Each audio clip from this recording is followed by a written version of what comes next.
Hi students, welcome to my channel Effortless physics.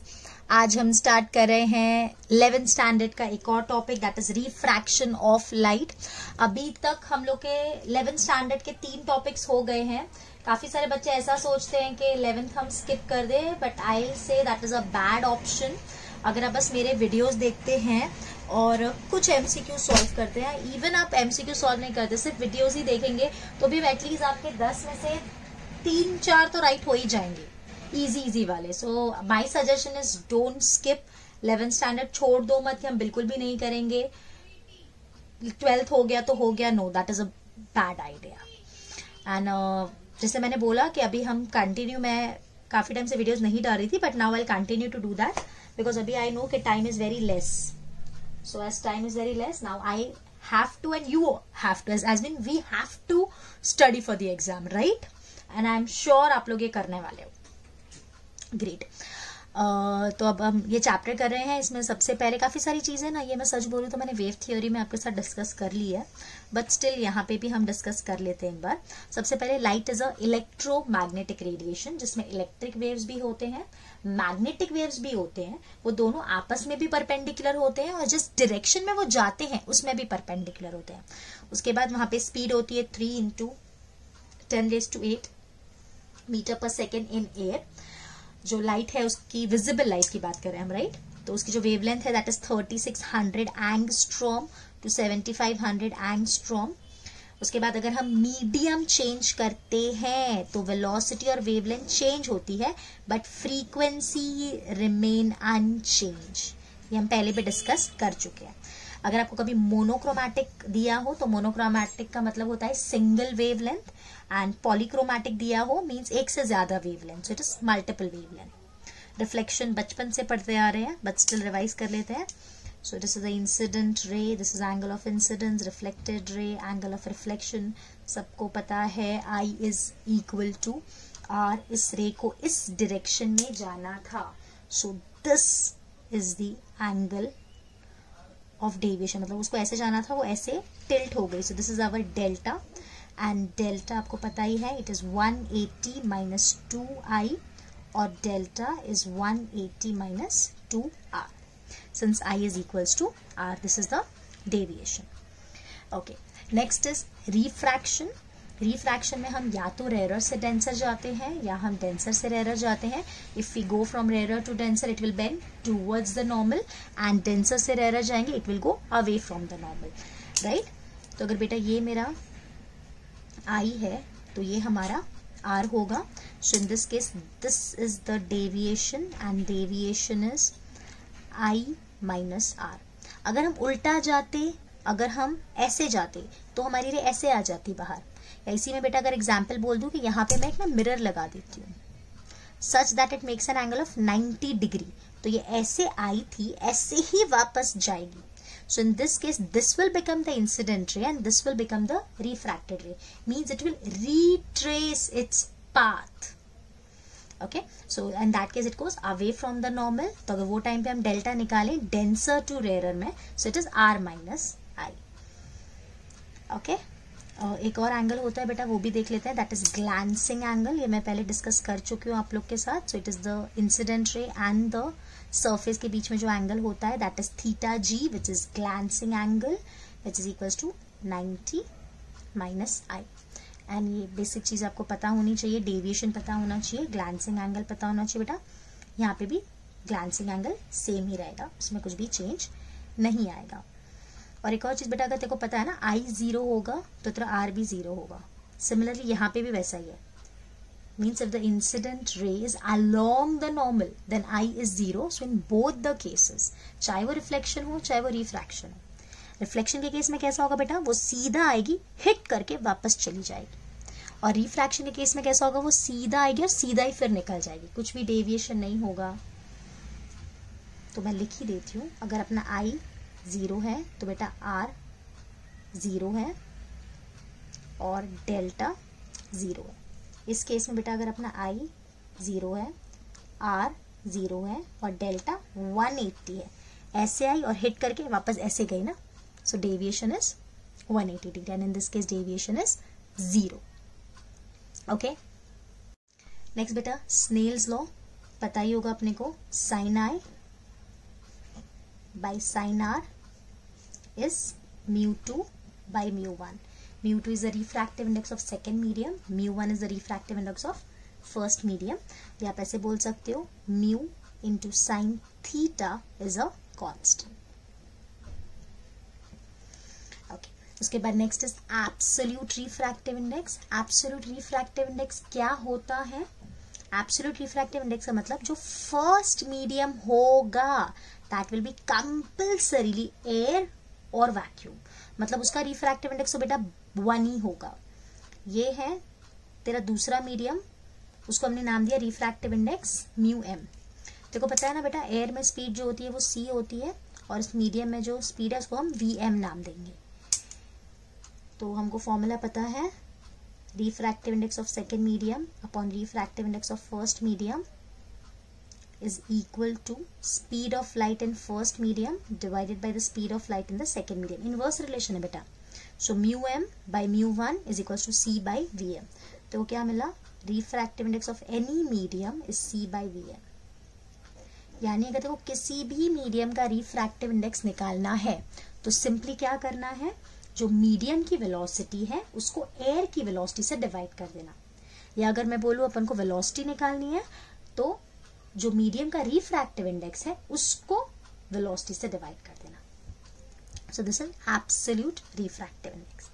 Relative की बात करें तो बेटा यहाँ पे कुछ कंपलसरी नहीं है. ये mu1 है, ये mu2 है, ये v1 है, ये v2 है. तो यहाँ पे जो रिलेशन आता है बेटा mu2 by mu1 is v1 by v2. और एक और रिलेशन बेटा वेवलेंथ का भी अपन लगा सकते हैं, λ1 बाई λ2. चाहे तो यहाँ पे भी लगा सकते बेटा भाई, this is the wavelength in air divided by the wavelength in medium. बहुत इंपॉर्टेंट है ये, बहुत. सिर्फ इसमें नहीं, ये वेव थियोरी में भी हम यूज करते हैं. मैंने वहां भी आपके साथ अच्छे से डिस्कस किया था इसको. सो रिफ्रैक्टिव इंडेक्स और स्पीड का कैसा रिलेशन है? इनवर्स. रिफ्रैक्टिव इंडेक्स और वेवलेंथ का कैसा रिलेशन है? इनवर्स. लेकिन स्पीड और वेवलेंथ का कैसा रिलेशन है? डायरेक्ट. तो ये हो गया रिलेटिव और ये हो गया एब्सोल्यूट. ये रिलेशन बहुत इंपॉर्टेंट है. यहाँ से एक और चीज भी लिख सकते हो, mu2 बाई mu1 की जगह sin i by sin r भी डाल सकते हो. तो अपन ऐसा भी लिख सकते हैं ना बेटा, sin i by sin r is equals to v1 by v2 is equals to λ1 by λ2. हम ये भी बोल सकते हैं. क्लियर हो गया? ओके. नेक्स्ट बेटा, next is critical angle. Critical angle क्या होता है? क्रिटिकल एंगल के लिए सबसे इंपॉर्टेंट कंडीशन है, we should go from denser to rare. तभी ही ये कंडीशन की हम बात करेंगे कि हम डेंसर से रेयर में जा रहे हैं. अब क्या होगा ना बेटा, जैसे जैसे हम डेंसर से रेयर में जाएंगे तो आपको पता है, सपोज ये मेरा एंगल ऑफ इंसिडेंस है तो it will go away from the normal, मतलब ये ऐसे बाहर आ गई. तो धीरे धीरे अगर मैं एंगल ऑफ इंसिडेंस को बढ़ाते जाऊंगी तो क्या होगा बेटा, एक टाइम ऐसे आएगा जब जो हमारा ये रिफ्रैक्टेड रे है ये अलोंग द सरफेस चला गया, ऐसे घस के निकल गया यहाँ से, या तो it becomes perpendicular to the normal at a specific angle of incidence. What we observe that the refracted ray become perpendicular to the normal, so that angle of incidence is called as critical angle. First condition is we should go from denser to rarer. So whenever we are going from denser to rarer at a particular angle, we observe that the refracted ray become perpendicular to the normal. तो बेटा अगर मैं यहाँ final relation लिख दूं, ये mu R है मान लेना और ये म्यू डी. तो ये सेकेंड मीडियम है बेटा, ये फर्स्ट मीडियम है. हम कहाँ से जा रहे हैं? म्यू डी से, मतलब डेंसर से. कहाँ पे जा रहे हैं? रेयर में. सो this is the first medium and this is the second medium. बच्चों ये गलती मत करना. तो यहाँ पे अपन क्या लिखेंगे बेटा, साइन आई सी, और ये वाला एंगल को मैं आर सी नाम दे देती हूँ, ठीक है, स्मॉल आर सी दे देती हूँ.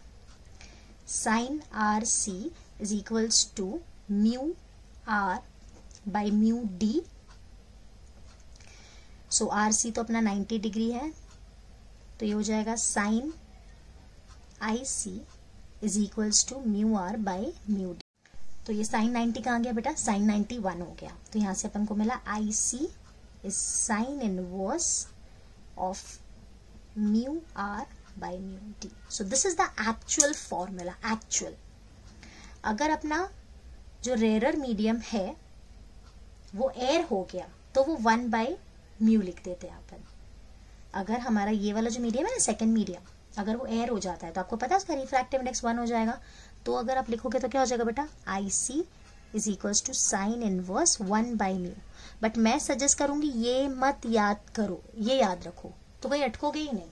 जरूरी नहीं है ना कि हमारा जो रेयर मीडियम है वो एयर ही हो सकता है हम ग्लास से वाटर में जाए तो ग्लास डेंसर हो गया और रेयर वाटर हो गया।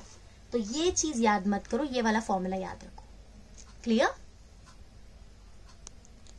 Next, total internal reflection.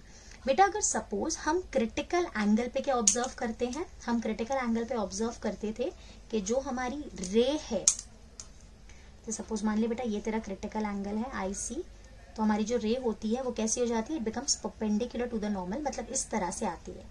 अगर सपोज वही कंडीशन है, ये म्यू आर है, ये म्यू टी है। अगर सपोज हमारा जो एंगल है that is greater than critical angle, तो क्या होगा, then the light will reflect back in the same medium, वापस उसी मीडियम में आ जाएगी। तो जिस एंगल से अपन ने उसको भेजा था वापस वो उसी एंगल से आती है, तो इसी को तो अपन क्या बोलते हैं, रिफ्लेक्शन। इसी फिनोमेना को रिफ्लेक्शन बोलते हैं। बट यहाँ पे बेसिकली वो नॉर्मल मिरर वाला रिफ्लेक्शन नहीं हो रहा है, यहाँ पे रीजन कुछ और है। यहाँ पे रीजन क्या है, if the angle, incident angle is greater than critical angle, then it come backs and what we observe that the reflected angle is equal to incident angle. तो इसको हम नाम बोलते हैं टोटल इंटरनल रिफ्लेक्शन। टोटल ये word क्यों बोलते हैं बेटा, बिकॉज ऑलमोस्ट 99.9% तेरी रेडिएशन वापस आ जाती है, लॉस बहुत कम होता है। तो यहाँ पे दो कंडीशंस बहुत इंपॉर्टेंट है। First condition, we should travel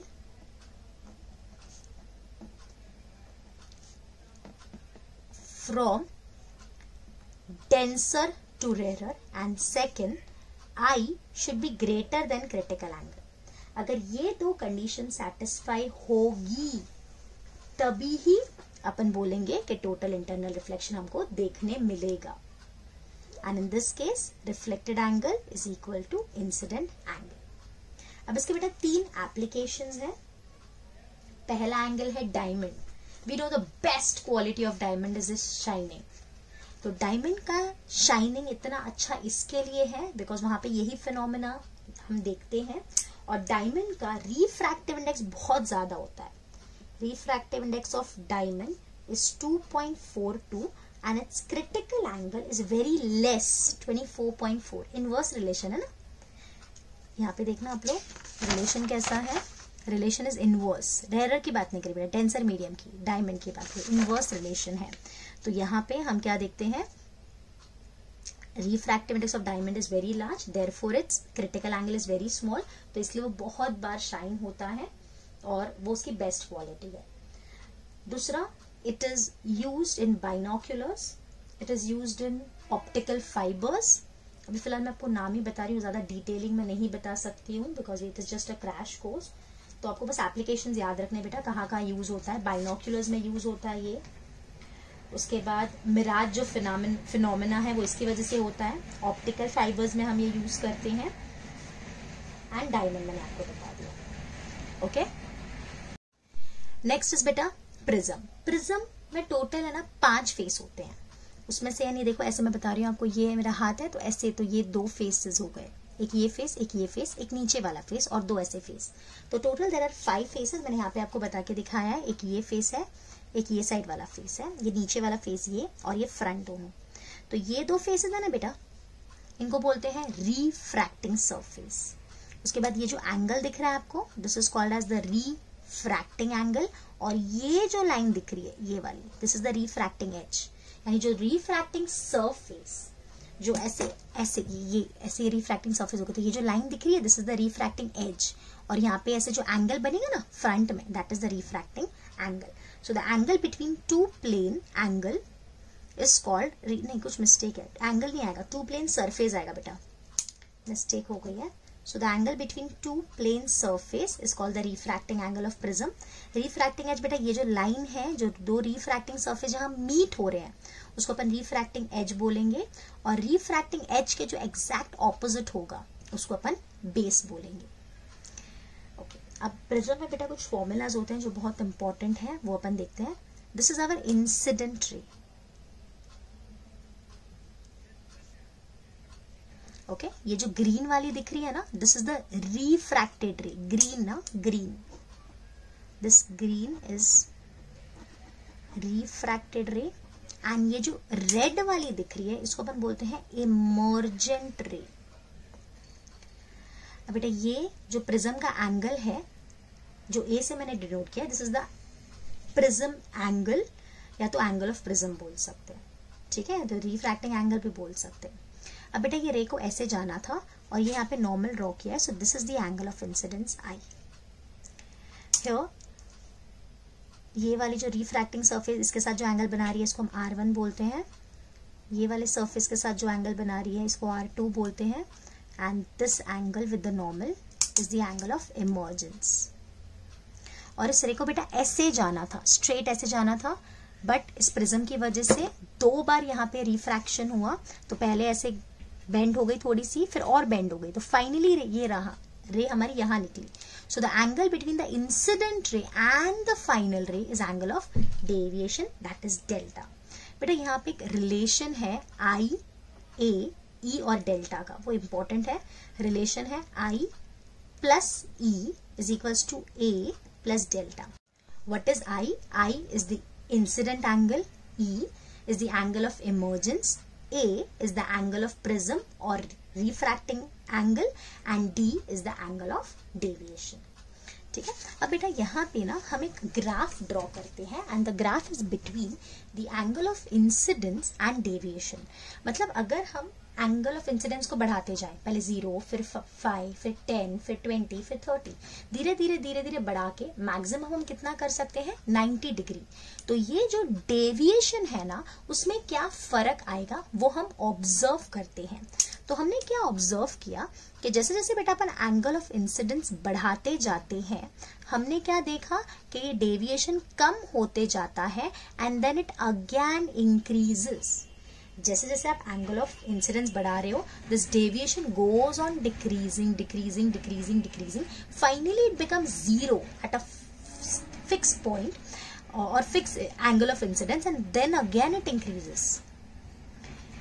अब ध्यान देना बेटा, सपोज मैं तुझे बोलूं ये तेरा एंगल ऑफ इंसिडेंस है और ये तेरा दूसरा एंगल ऑफ इंसिडेंस है, तो देख सकती है इन दोनों एंगल ऑफ इंसिडेंस के लिए डेविएशन सेम है.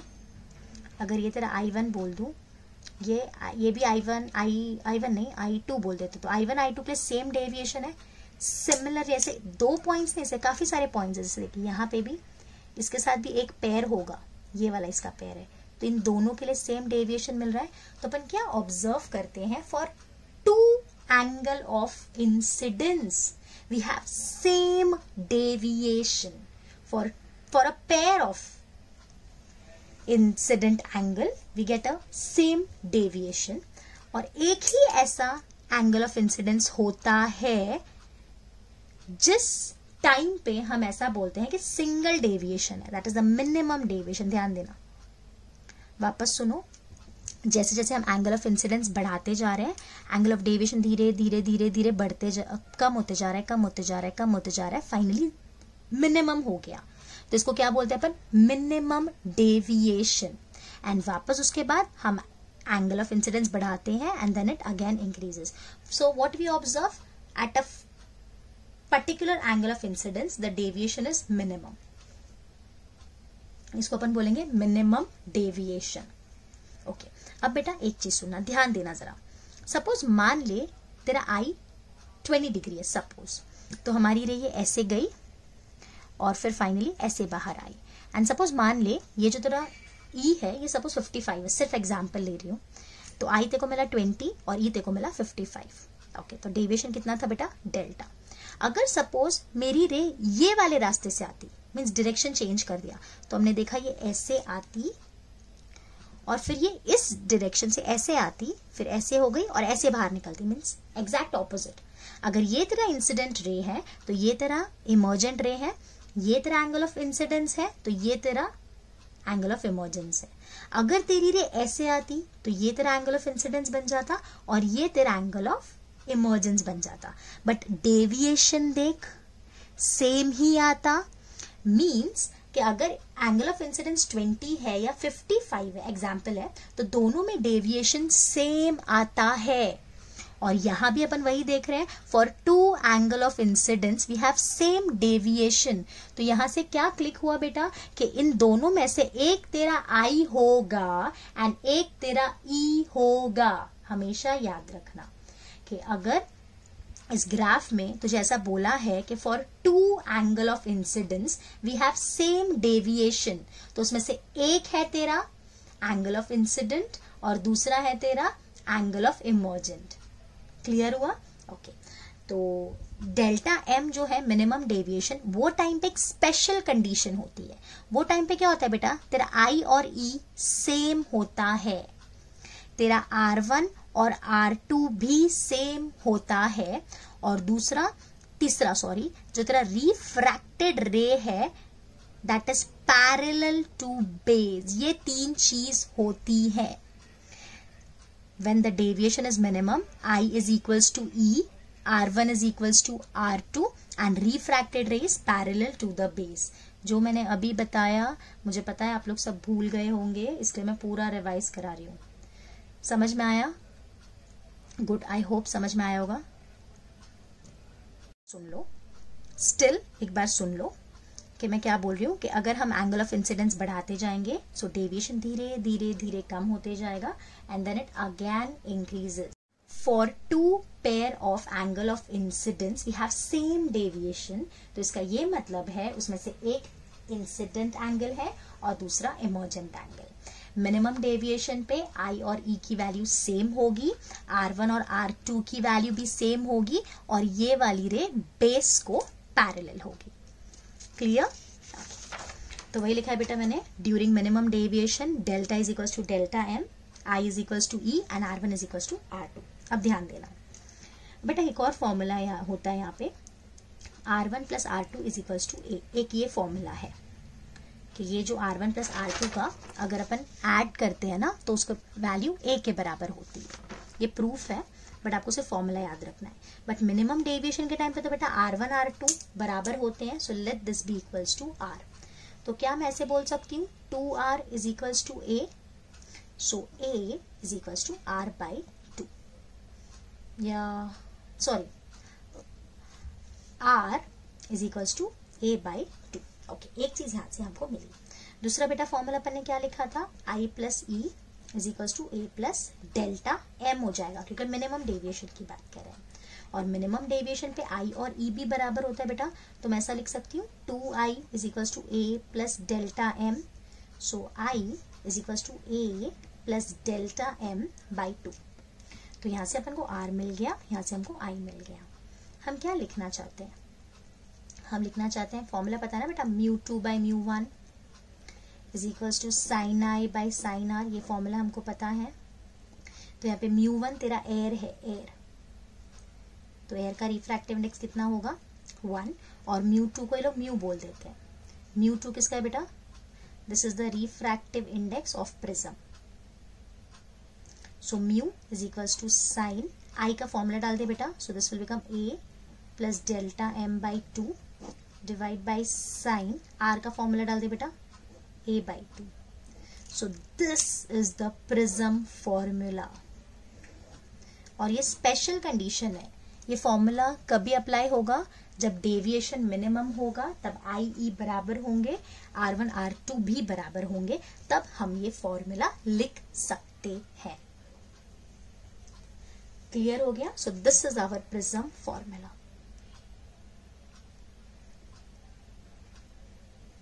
Okay, next is thin prism.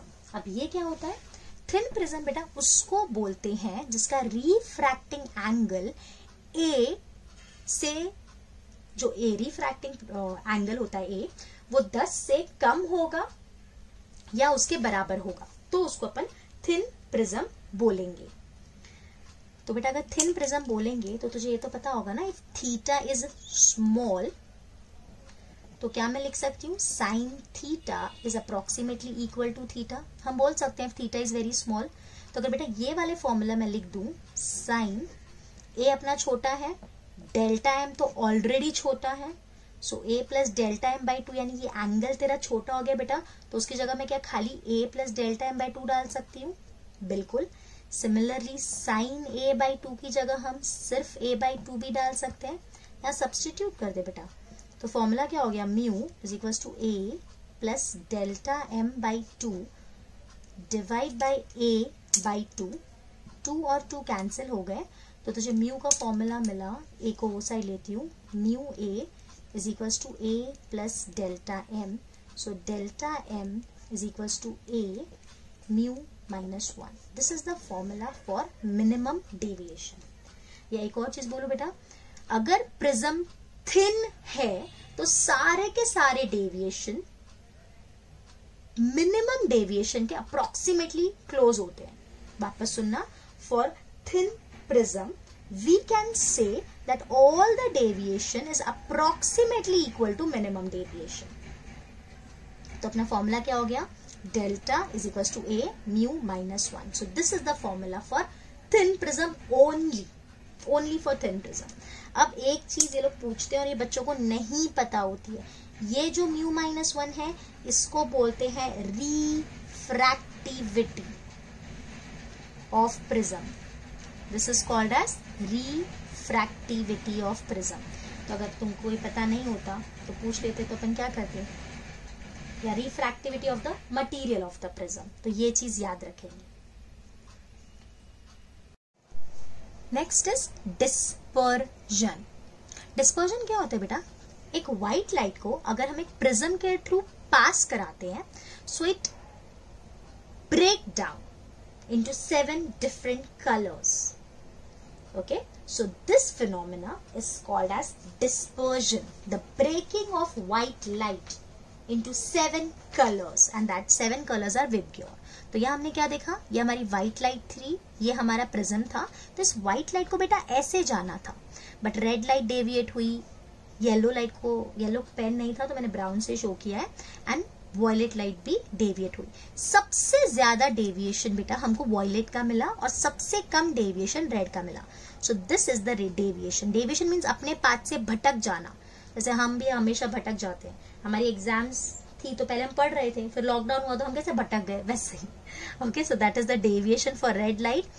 This deviation is for yellow and this deviation is for violet, and that is the maximum deviation.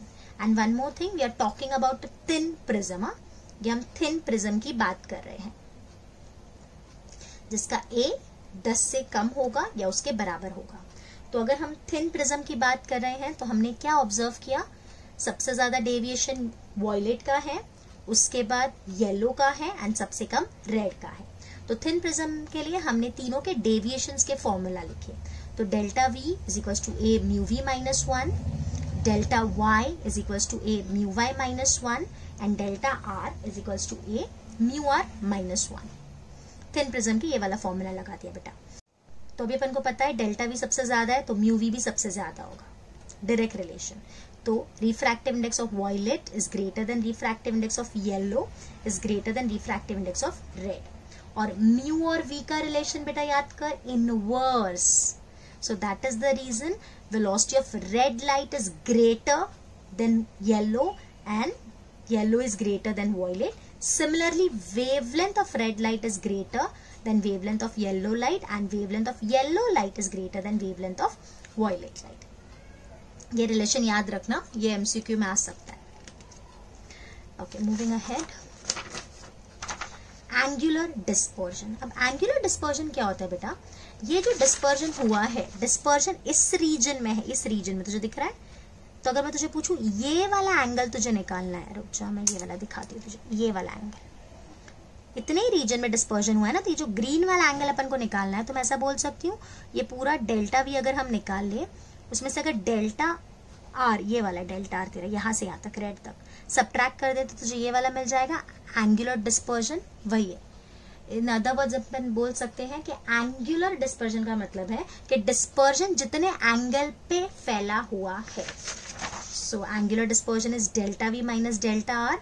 तो इसका फॉर्मूला हो जाएगा बेटा A mu V minus mu R. ये formula भी याद रखोगे। अब ये एंगुलर डिस्पर्जन किस किस पे डिपेंड कर रहा है बेटा? ये डिपेंड कर रहा है म्यू मतलब रिफ्रैक्टिव इंडेक्स मतलब मटेरियल पे डिपेंड कर रहा है, और दूसरा ये रिफ्रैक्टिंग एंगल पे डिपेंड कर रहा है मतलब ए पे डिपेंड कर रहा है। तो ये दोनों चीज भी हम याद रखेंगे। क्लियर बेटा? Okay. Next is dispersive power. Dispersive power is the ability of the prism to disperse. कितनी ताकत है, क्या औकात है इस प्रिज्म की उस लाइट को डिस्पर्स करने की, वो हमको ये बताएगा। तो इसको अपन बेटा ओमेगा से डिनोट करते हैं। This is delta V minus delta R by delta M. Delta M क्या है मिस? डेल्टा एम इज बेटा the mean deviation. Mean deviation. तो मीन कैसे निकालेंगे? अब मीन तो बेटा सबको ऐड करते हैं, तो यहाँ पे सातों कलर्स को ऐड मत करो, सिर्फ एक्सट्रीम कलर्स को ऐड कर दो और उसको 2 से डिवाइड कर दो। तो ये तेरे मीन का फॉर्मूला आ गया। अब यहाँ पे बहुत सारे फॉर्मूलाज बताने वाली हूँ, रुक जा अभी देख तू।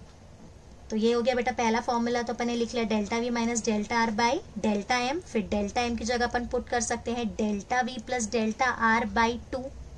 ये दूसरा फॉर्मूला, पहला दूसरा। अब सुन, ये जो मीन डेविएशन है ना बेटा, ये डेल्टा वाई के बराबर है। That is the deviation of yellow colour. तो तेरा एक और फॉर्मूला बन गया delta V plus sorry minus delta R by delta Y. तो ये तीसरा फॉर्मूला। उसके बाद बेटा omega, delta V minus delta R क्या होता है? A mu V minus mu R. And delta Y क्या होता है बेटा? A mu Y minus 1। ये कहाँ से लिख रहे हो मिस? ये बेटा डेल्टा वाई का फॉर्मूला। और delta V minus delta normal subtract करोगे तो आपको यही मिलेगा mu V minus mu R. उसमें कुछ नई चीज नहीं है। तो अब यहाँ से फॉर्मूला क्या मिला बेटा? देखो mu V minus mu R upon mu Y minus 1। ये चौथा फॉर्मूला अभी भी खत्म नहीं हुआ है। हमने क्या ऑब्जर्व किया? Refractive index of y is equal to the mean refractive index. और मीन रिफ्रैक्टिव इंडेक्स कैसे निकालेंगे? वही एक्सट्रीम कलर्स को ऐड करके डिवाइड बाई 2। तो ओमेगा का फॉर्मूला आया mu V minus mu R divided by mu V plus mu R by 2 minus 1। So this is the 5th formula. तो बेटा इसके 5 फॉर्मूलाज हैं। ये भी आ सकता है, काफी इंपॉर्टेंट है, ये भूलना मत। ठीक है। और यहाँ पे एक और चीज याद रखना कि dispersive power depends only on material. ये सिर्फ और सिर्फ मटीरियल पे डिपेंड करता है। एंगुलर डिस्पर्जन बेटा मटेरियल पे भी डिपेंड करता है और रिफ्रैक्टिंग एंगल पे भी डिपेंड करता है। यहाँ ऐसा नहीं है, देख ए कैंसिल हो गया ना। So it only depends on material.